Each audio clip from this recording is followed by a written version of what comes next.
Sorry sorry. আমি ভুল সময় এসে পড়লাম। তৎক্ষণাৎ রুম ত্যাগ করে তিতিন। ধ্যান ভাঙে হিয়নের। দ্রুত সরে এসে নিজেকে সামলে নেয় সে। তিতিনকে ডাকতে গিয়েও থেমে যায়। বিব্রত বোধ যেন গিলে নিচ্ছে তাকে। পরক্ষণে টেবিল থেকে চশমাটা হাতে নেয়। মাথায় হাত রেখে প্রিহুলা বলে ওঠে, হায় আল্লাহ, আমার জামাইটা তো দেখতেছি কানাও। হাত থেকে টপাস করে চশমাটা মেঝেতে পড়ে যায় হিয়নের। চোখজোড়া অগ্নিরূপ ধারণ করেছে এই মুহূর্তে। পেছন ফিরে প্রিহুলার পানে তাকায় সে। যথাসম্ভব রাগ দমিয়ে রাখে। আমাকে রাগিও না। ভয়ে শুকনো ঢোক গেলে প্রিহুলা মনে মনে বলে, যে সর্বক্ষণ রেগে থাকে তাকে আবার কি করে রাগাবে। কোনো রকম তুতলে বলে, মানে আমি একটা কথা বলতে আসছিলাম। গা ছাড়া ভাব নিয়ে হিয়ন বলে, ফালতু কথা শোনার ইচ্ছে নেই। মুখ কান্না ভাব প্রিহুলার। তাকে এভাবে কখনো কেউ ফালতু বলেনি। হিয়ানের মতো রাগী পুরুষ সে আগে দেখেনি। বাবা মা কেন যে এই ছেলের সঙ্গে বিয়ে দিল তাকে, এত ভয় নিয়ে সর্বক্ষণ থাকবে কি করে প্রিহুলা? কম্পিত স্বরে বলে সে। আপনি ভালো জামাই না। চুপচাপ মেঝে থেকে চশমা কুড়াই হিয়ন। ফালতু কথার জবাব দেয় না। বাচ্চাদের বলা কথার ভঙ্গিমা ধরন যে এমনই হবে সেটা ভালো করেই জানে সে। শুধু শুধু কথা বলতে গেলে বাড়তি ক্যাচাল আর সময় নষ্ট। শাশুড়ি আপনাকে বলছে তৈরি হইতে, শহরে যাইব। প্রিহুলার কথায় আশ্চর্য হয় হিয়ন। একে নিয়ে সারা জীবন কিভাবে পার করবে সেটাই ভাবছে। পরক্ষণেই মনে হলো, মামনি তো বলেছে নাম মাত্র বিয়ে, বউ হিসেবে একে মানবেই বা কে? শহরে গেলেই এই মেয়ের খোঁজ কে রাখবে? মামনি দায়িত্ব নিয়েছে সামলাক। হঠাৎ প্রিহুলা বলে ওঠে, শোনেন, আমি কিন্তু যাব না। চশমাটা চোখে দিয়ে ছোট ছোট চোখে প্রিহুলার দিকে তাকাই হিয়ন। কিয়ৎক্ষণ চুপ থেকে বলে, কারণ? আমি বাবজান মারে আর প্রিহালরে রেখে যাব না। তাহলে বিয়েতে রাজি হয়েছিলে কেন? বিয়ে মানে বুঝো? বিয়ের পর মেয়েদের শ্বশুর বাড়িতেই চলে যেতে হয়। এই যে বাবা মায়ের কথা বললে, তারা তখন পর হয়ে যায়। অনেকটা রেগে কথাগুলো বলে হিয়ন। ভয়ার্থ দৃষ্টি ফেলে ভেজানো স্বরে বলে প্রিহুলা, আমি তো রাজি হই নাই, বিয়ের কথা বলিও নাই। বাবজান আর মায় আমারে বিয়া দিছে। দীর্ঘশ্বাস ফেললো হিয়ন। বেশ বুঝতে পেরেছে বিয়ে বলতে কিছু বোঝে না এই মেয়ে। অযথা রাগ দেখালে কাজ হবে না, ফালতু সময় নষ্ট। যথেষ্ট স্বাভাবিক হয়ে বলে সে, শোনো, পড়ালেখা করতে চাও তো তুমি? হ্যাঁ চাই তো। তার জন্য শহরে যেতে হবে তোমায়। খানিকক্ষণ ভাবনায় পড়ে প্রিহুলা। চিন্তার ভাঁজ মুখাবয়বে। আদেও কি শহরে যাওয়াটা সমীচীন হবে তার? এর আগে তো কোনোদিন ঢাকা দেখা হয়নি। শুনেছে বিশাল সেই শহর। এত বড় শহরে পরিবার রেখে কি করে থাকবে প্রিহুলা? ভাবতেই যে বুক ফেটে কান্না আসতে চায়। অন্যদিকে তার বহুদিনের স্বপ্ন আর ইচ্ছে বড় হয়ে শিক্ষিকা হবে। গ্রামের সুস্থ অসহায় ছেলেপেলেদের বিনা পয়সায় পড়াবে। তাহলে কোন দিকটা বেছে নিবে সে? ছোট্ট মস্তিষ্ক ভেবে পায় না। প্রিহুলার ভাবুক চিন্তিত মুখের আদল দেখে হাসি পায় হিয়নের। চট করেই বলে ওঠে প্রিহুলা, তাইলে আমি যাব। প্রতি উত্তরে কোনো জবাব দেয় না হিয়ন। পকেট থেকে রুমাল বের করে চশমা মোছাই মনোযোগী হয়। কয়েক সেকেন্ড অপেক্ষা করে রুম থেকে বেরিয়ে যায় প্রিহুলা। দৃষ্টি তুলে সেদিকে তাকাতেই বিস্ময় মুখ হয়ে রয় হিয়ন। প্রিহুলার হাঁটু ছুঁই ছুঁই চুলগুলো বাতাসকে দাপিয়ে বেড়াচ্ছে। অবাক চাহনি হিয়নেরও। এ যেন বিশাল আকাশে এক টুকরো কালো মেঘ দুলছে। কোনো কিশোরীর এত লম্বা চুল হয়? জানে না হিয়ন। অবশ্য এর আগে এত বড় কেশরাশি দেখার সৌভাগ্য হয়নি তার। দৃষ্টিগোচর হওয়া অবধি কেবল তাকিয়ে থাকে মুগ্ধ নয়নে। পরক্ষণে ভাবে মেয়েটা কি জানে মুহূর্তেই যে কোনো পুরুষকে ঘোর লাগিয়ে দেওয়ার ক্ষমতা যে তার আছে। নারী নাকি আঁচলে পুরুষ বাঁধে সযত্নে। এই ললনা তো চুল দিয়েই সম্পূর্ণ কাবু করার ক্ষমতা নিয়ে জন্মেছে। নারীর লম্বা চুল পছন্দ করে না এমন পুরুষ বোধ হয় নেই বললেই চলে। হিয়নও নিশ্চয়ই তার ব্যতিক্রম নয়। ঢাকা যাওয়ার উদ্দেশ্যে পরিবারকে নিয়ে সকলের থেকে বিদায় নিতে আসে লিয়াকত ব্যাপারী। ছোট ভাই জহির না থাকায় মনটা বেশ খারাপই হয়। ব্যবসার কাজের জন্যে দুদিনের জন্য কক্সবাজার গিয়েছে সে। অবশ্য চাইলেই হুটহাট পরিবারের সঙ্গে দেখা হয় না লিয়াকত সাহেবের। শহুরে ব্যস্ত জীবনে শহুরে ব্যস্ত জীবন যেন ঠেলে ঠুলে আপনজনদের দূরে সরিয়ে দিয়েছে। ছেলের বিদায় বেলায় চমেলা খাতুন আঁচলে চোখ মুছছেন। হিয়নের জন্যে আফসোস যেন এতটুকুও কমেনি তার। প্রিহুলাকে সুন্দর করে সাজিয়ে দিয়েছে রাশিদা। শহর সম্পর্কে কিছুটা ধারণাও দিয়ে দিয়েছে, যেন সহজে মানিয়ে নিতে পারে। শেষ বেলা মেয়ের বিদায়ের কথা শুনে প্রিহুলার বাবা মা এসেছেন। দুজনের মুখেই কেমন ভয় আতঙ্কের ছাপ স্পষ্ট। মেয়ের এই অনাকাঙ্ক্ষিত ভবিষ্যতের পরিণাম কি হবে? প্রিহুলার বাবার হাত চেপে অভয়ের স্বরে সান্ত্বনা দিলেন লিয়াকত ব্যাপারী। বললেন একবার যেন ঢাকায় গিয়ে স্বচক্ষে মেয়ের শ্বশুর বাড়ি দেখে আসেন। মাকে জড়িয়ে বাচ্চাদের মতো হাত পা ছুঁড়ে কাঁদছে প্রিহুলা। পাশেই 9-10 বছর বয়সী এক ছেলে প্রিহুলার ওড়না ধরে কাঁদছে। বারংবার না যাওয়ার জন্য বায়না করছে ছেলেটা। নিশ্চুপ সেই দৃশ্য দেখছে হিয়ন। ইচ্ছে করছে এগিয়ে গিয়ে প্রিহুলাকে সান্ত্বনা দিতে। শক্তপোক্তভাবে সে অধিকারটুকুও যে নেই। তবে মেয়েটার কান্না কেমন সহ্য হচ্ছে না। আর এক মুহূর্ত না দাঁড়িয়ে গাড়ির দিকে এগিয়ে গেল হিয়ন। এই মিথ্যে সম্পর্কের সত্য অনুভূতিটুকু কেমন বিব্রতকর পরিস্থিতিতে ফেলে দিচ্ছে তাকে। অদ্ভুত। হিয়ন গাড়ির দিকে চলে যাওয়ার এক প্রকার তারা নিয়েই বিদায়ের পালা শেষ করলেন লায়লা খাতুন। ছেলে নিশ্চয়ই বিরক্তিতে অধৈর্য হয়ে একাই চলে গেছে। প্রিহুলাকে সহজ করতে কথা জুড়ে দিয়েছে তিতিন। গাড়িতে অপেক্ষারত হিয়ন দূর থেকে তাকিয়ে দেখে প্রিহুলাকে।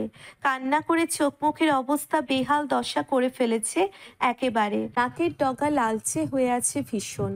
মলিন মুখেই ওষ্ঠ জুড়ে হাসি।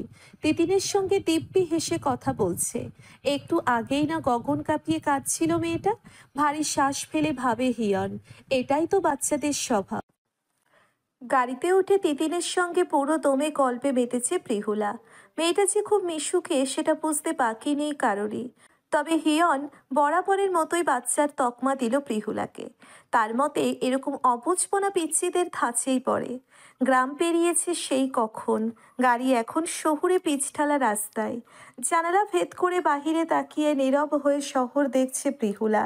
বিশাল কয়েক লেনের বিস্তর রাস্তা, ছোট মাঝারি কত গাড়ির দল।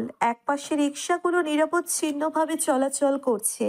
দৃষ্টি যতদূর যায় ভূধরের ন্যায় অট্টালিকা দাঁড়িয়ে আছে মাথা উঁচু করে। অগণিত মানুষ ফুটপাত ধরে হেঁটে যাচ্ছে। কত যে ক্ষুদ্র থেকে বৃহত্তর দোকানপাট তার ইয়ত্তা নেই। সবকিছুই বিস্মিত করে তোলে প্রিহুলাকে। ঘুরে হিয়নের দিকে তাকায় সে, শুধায়, এখানে কি হাট বসছে? প্রিহুলার এমন অদ্ভুত ধাঁচের কথায় অবাক হয় হিয়ন। ভাবুক কপাল কুঁচকে আসে। মেয়েটা কি আগে কখনো ঢাকায় আসেনি? অবাকতা নিয়ে বার কয়েক চোখের পাতা ফেলে তিতিন। নীরবে তপ্তশ্বাস ফেলে লাইলা খাতুন। পাশ থেকে লিয়াকত ব্যাপারী জবাব দেন, এত মানুষ, দোকানপাট, ভিড় দেখে কথা বলছো তোমা? হ্যাঁ, আমি বাবার সাথে কয়েকবার গঞ্জে গেছি। হাটে এরকম অনেক লোক আর মেলা দোকানপাটও। কত ভিড় ভাট্টা। সেবার বাবা নীল রঙের একটা ফোরক কিনে দিছিল আমারে, কিন্তু ওই হাট এইখানের মতো এত বড় আসছিল না। হাস্য উজ্জ্বল মুখে জবাব দেন লিয়াকত সাহেব, মা, এটা শহর, এখানে অহরহ এরকম লোকের সমাগম থাকে। গ্রামের বহু সংখ্যক লোক এখানে এসে পাড়ি জমায় পড়াশোনা, কাজের তাগিদে। বহু বছর পূর্বে আমিও তো এসেছিলাম। শ্বশুরের কথা বুঝি বোধগম্য হলো প্রিহুলার। চোখ ঘুরিয়ে আবারও বাইরে তাকায় সে। বিশাল অট্টালিকা দালান কোঠা দেখে চমকায়। আশপাশ থেকে গিজ গিজ গাড়ির হর্নের শব্দ ভেসে আসছে। এই প্রথম শহরে এসেছে পৃথুলা। এর আগে শহরের কত গল্প শুনেছে কেবল, আজ স্বচক্ষে দেখছে। লুকিং গ্লাসে প্রিহুলাকে দেখে হিয়ন। জানালার কাছে মুখ করে বসে আছে মেয়েটা। খোলা চুল দেখে বেশ খানিকটা অবাকই হয় সে। আসার সময়ও তো মাথায় ঘোমটা ছিল। বাতাসের তোড়ে উদ্ভ্রান্তের মতো চুল উড়ছে প্রিহুলার। হিয়নের অবাধ্য মনটা চাইছে ওই কালো মেঘ দিক না একটু ছুঁয়ে। পরক্ষণে ইচ্ছে দমে রাখে সে। মনকে সবসময় প্রশ্রয় দিতে নেই, নয়তো ঘোর সর্বনাশ বয়ে আনে। আকাশের নীলচে ধূসর বর্ণ মলিন হয়ে ক্রমেই আঁধারে ঘনীভূত হচ্ছে। সন্ধ্যের আয়োজন করছে অম্বর। গাড়ি ততক্ষণে চলে এসেছে কাঙ্ক্ষিত গন্তব্যে। দারোয়ান বড়সড় লোহার গেট খুলে দিতেই হিয়ন গাড়ি নিয়ে ভিতরে প্রবেশ করলো। সামনে প্রাসাদের মতো সাজসজ্জা বাড়ি, চারদিকে চলছে হাউসিং লাইট। দিনের আলোর মতোই যেন সব কিছু সুস্পষ্ট। প্রিহুলা অবাক থেকে অবাকতর হচ্ছে। এ কোন অচেনা রাজ্যে এসে পৌঁছল সে? ততক্ষণে গাড়ি থেকে নেমে দাঁড়ালো সবাই। কেবল হিয়ন বসে রইল গাড়ি গ্যারেজে রাখার জন্য। গাড়ি থেকে নেমে দাঁড়ায় প্রিহুলা। পাশে থাকা তিতিনের হাত চেপে ধরে, বিস্মিত স্বর নিয়ে বলে, এই প্রাসাদের মতো বাড়ি তোমাদের? প্রিহুলার কথা বলার ভঙ্গিমা দেখে খিলখিল করে হাসে তিতিন। মেয়েটা কি বোকাশোকা, নাকি এই প্রথম শহরে পা রাখাই তার কথার ধরন পাল্টেছে? প্রিহুলার কথা কর্ণপাত হয় হিয়নের। বরাবরের মতোই বিরক্তি ধরে।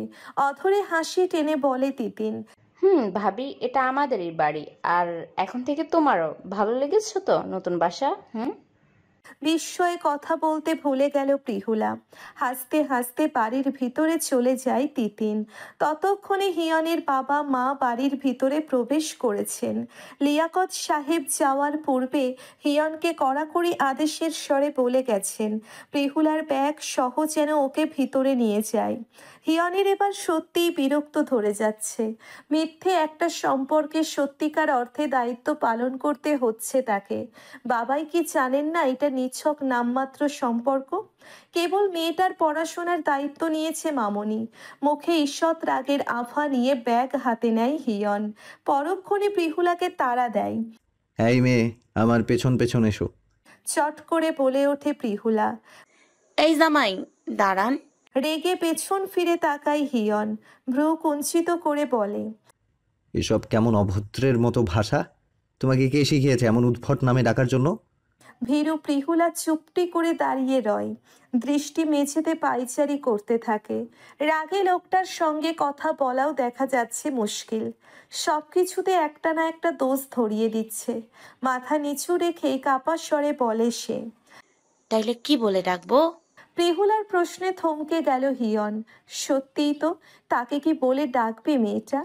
সমস্ত ভাবনা মাথা থেকে ঝেড়ে ফেলে পরিশ্রান্ত গলায় বলল, যা খুশি ডেকো, এখন ভেতরে চলো। আপনি আমারে এই মেয়ে বলে ডাকেন কেন? খানিকক্ষণ চুপ করে দাঁড়িয়ে থেকে ভেতরে হাঁটা দেয় হিয়ন। মনে হচ্ছে আর কিছুক্ষণ এখানে থাকলে এই মেয়ে মস্তিষ্কের সব স্নায়ুকোষে তালগোল পাকিয়ে দেবে। অগত্যা প্রিহুলাও পেছন পেছন বাড়ির ভেতর ছোটে। লিভিং রুমে প্রিহুলার ব্যাগ রেখে নিজের রুমে ফ্রেশ হতে চলে যায় হিয়ন। লাইলা খাতুনের আদেশে প্রিহুলাকে তিতিন তার রুমে নিয়ে যায়। বিশাল রুমে চোখ আওড়ায় প্রিহুলা। মনে হচ্ছে আজ অবাকের রাজ্যে ঢুকে পড়েছে সে। বেশ গোছানো পরিপাটি রুম, দামি দামি আসবাবপত্রে সাজানো কক্ষ। খাটে বসে প্রিহুলাকে ফ্রেশ হওয়ার জন্যে তাড়া দেয় তিতিন। ব্যাগ খুলে সেখান থেকে নীল রঙের সালোয়ার কামিজ নিয়ে ওয়াশরুমে চলে যায় প্রিহুলা। ফ্রেশ হয়ে লিভিং রুমে চলে আসে হিয়ন। এই মুহূর্তে কড়া লিকারে 1 কাপ লাল চা চাই তার। গ্রাম থেকে এতটা পথ জার্নি করার দরুন শরীর একেবারে ক্লান্ত হয়ে এসেছে। খবরের কাগজ নিয়ে বসেছে লিয়াকত সাহেব। বাবার পাশে এসে বসে হিয়ন। রিমোট নিয়ে টিভি অন করে। বিকেলের নাস্তা সমেত প্রবেশ করে লাইলা খাতুন। ততক্ষণে তিতিন আর প্রিহুলা চলে আসে। কাউচে বসে গরম গরম পকোড়া হাতে তুলে নেয় তিতিন। ধীর গতিতে এগিয়ে গিয়ে সোফায় বসে প্রিহুলা। লাইলা খাতুন প্রিহুলার হাতে পকোড়া তুলে দিয়ে বললেন, কাল থেকে তিতিনের রুমে থাকবে তুমি। তিতিন কালকে হোস্টেলে চলে যাবে। তখন ওই ঘরটা ফাঁকাই পড়ে থাকবে। ব্যবহার করতে কোনো রকম অসুবিধে হবে না তোমার। মাঝে এসে সবাইকে চা দিয়ে গেল কাজের মেয়ে তুলি। কেমন সন্দিহান দৃষ্টি নিয়ে প্রিহুলাকে পরখ করলো সে। বেশভূষা বলছে গ্রাম্য কন্যা। লাইলা খাতুনের কথায় ভড়কে গেল প্রিহুলা। অকপটে বলল, একা থাকবো কেন? আমি আমার জামাইয়ের সাথে ওনার বাড়িতে থাকবো। সবে চা মুখে তুলছিল হিয়ন, মুহূর্তে ভয়ানক বিষম খেল সে। অপ্রতিভ লজ্জাকর পরিস্থিতিতে থমথমে হয়ে উঠল মুখ। ঘর ভর্তি লোকের সামনে কোথাও দৃষ্টি ফেলবার জায়গা খুঁজে পাচ্ছে না সে। কান দিয়ে রীতিমতো উত্তপ্ত ধোঁয়া ছুটছে। ইচ্ছে করছে মেয়েটার গালে ঠাঁটিয়ে চর বসিয়ে দিতে। বোধবুদ্ধি কি সম্পূর্ণটাই লোপ পেয়েছে তার? ব্যতিব্যস্ত হয়ে ছেলের মাথায় ফু দেন লাইলা খাতুন। তুলি দৌড়ে গিয়ে পানি নিয়ে আসে। মাথা ভন ভন করতে থাকে তার। কিসের স্বামী, কার ঘর, কি আবোল তাবোল বলছে এই মেয়ে? খালু সাহেব কি এই বয়সে বিয়ে করলো? ভাই যে এখন বিয়ে করবে না সেটা সবাই অবগত। সবে ডাক্তার হয়েছে সে। কোথাও হিসেব গুলিয়ে ফেলে তুলি, তবে কাউকে কিছু জিজ্ঞেস করার সাহস করে উঠতে পারে না। পানি খেয়ে কোনো রকম লিভিং রুম থেকে পালায় হিয়ন। চায়ে মনোযোগী হয় প্রিহুলা। সে যে চরম বোকার মতো কথা বলে ফেলেছে এতে যেন তোয়াক্কাটুকু নেই। তিতির মুখ টিপে হাসছে। ভাই তার আচ্ছা মতো শিক্ষা পেয়েছে। সে মুহূর্তেই হিয়নের মুখখানি দেখার মতো অবস্থা হয়েছিল। নৈশভোজের আহার হিয়ন ছাড়া সকলেই সম্পন্ন করেছে। লজ্জা কাটিয়ে উঠতে না পেরে বেচারা রাতের খাবার থেকে বঞ্চিত হয়েছে। একেই বুঝি বলে চেঁচে দুর্ভাগ্যকে টেনে আনা। যা এখন হাড়ে হাড়ে অস্থি মজ্জায় টের পাচ্ছে হিয়ন। রাতে তিতিনের সাথে শুয়েছে প্রিহুলা। এপাশ ওপাশ করেও চোখে ঘুম ধরা দেয় না। নতুন পরিবেশ বলেই হয়তো। গ্রামে থাকলে এখন দুই ভাই বোন মিলে গল্প জুড়ে দিত। কত শত রাজা রানীর কাহিনী যে ভাইকে শুনিয়েছে প্রিহুলা তার ইয়ত্তা নেই। গল্প না শুনে প্রিহাল ঘুমাই না। আজকে তাহলে কি করে ঘুমাচ্ছে ভাইটা? মুহূর্তেই ভেতরে কষ্টরা হু হু করে ওঠে প্রিহুলার। অজানা এক খারাপ লাগার রিক্ততা ঘিরে ধরে তাকে। হাঁসফাঁস করে উঠে বসে সে। হেঁটে বাইরে চলে আসে। করিডোর পেরুতেই একটা রুমে আলো জ্বলতে দেখে স্থির দাঁড়িয়ে যায়। বাড়ির বাইরের দিকটা ব্যালকনি ছাড়া পুরো বাড়িটাই তো অন্ধকার। তবে এটা কার কক্ষ? শত ভাবনা নিয়ে রুমের দিকে এগোয়। ব্যালকনিতে দাঁড়িয়ে আছে হিয়ন। নিঃশব্দে এসে পেছনে দাঁড়ায় প্রিহুলা। কারো উপস্থিতি টের পেতেই ঘুরে তাকায় হিয়ন। মুহূর্তেই চোখে মুখে চরম রাগ ফুটে ওঠে তার। আজকে সন্ধ্যার হেনস্থার কথা মনে পড়ে যায়। মাথা নিচু করে দাঁড়িয়ে আছে প্রিহুলা। নিজের স্বামীকে কিছু বলতেও তার রাজ্যের ভয়। পাছে লোকটা আবার ভুল না ধরিয়ে দেয়। বেজায় রাগী পুরুষ কিনা সে। অনেকটা সাহস সঞ্চয় করে কাঁচুমাচু ভঙ্গিমা নিয়ে বলে প্রিহুলা। আমারে রাতের শহর দেখাইবেন?